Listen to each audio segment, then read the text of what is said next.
मी परवाच मागणी केली की शिराळा तालुका, वाळवे तालुका, मिरज तालुका, तासगाव, पलूस या भागात जे पाऊस पडला आणि शेतकऱ्यांचे हाल झाले आणि नुकसान झालं शेतकऱ्यांचं, तसं आटपाडी, खानापूर, जत, मिरज सर्व दूर पाऊस पडलेला आहे. त्याच्या तातडीने पंचनामे करणं, त्यांना नुकसान भरपाई देणं. आत्ताच मी एक मंत्री महोदय सांगत होते, पंचनामे काय ढेकळायचे करायचे का? त्यामुळं पंचनामे करण्याच्या दोन पद्धती आहेत. एक म्हणजे उभ्या पिकाचं नुकसान किती झाले. यावेळी असं झालं की पीक निघालेलं आहे बऱ्याच ठिकाणी आणि ते वाहून गेलेलं आहे.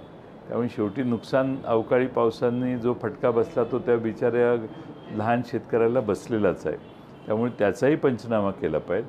आणि तिसरं म्हणजे पाऊस एवढा झालेला आहे की पंचनाम्यामुळं आता त्यात शेती करणं अशक्य आहे. त्याचेही पंचनामे केले पाहिजेत की शेतकऱ्याचं एक पीक जाणार आहे. त्यामुळं ढेकळाचेच पंचनामे मोकळ्या जागेचे केले पाहिजेत. आता मंत्री महोदय जर म्हणत होते काय ढेकळाचे पंचनामे करायचे का, तर मग आम्ही काय त्याच्यावर बोलणं योग्य नाही.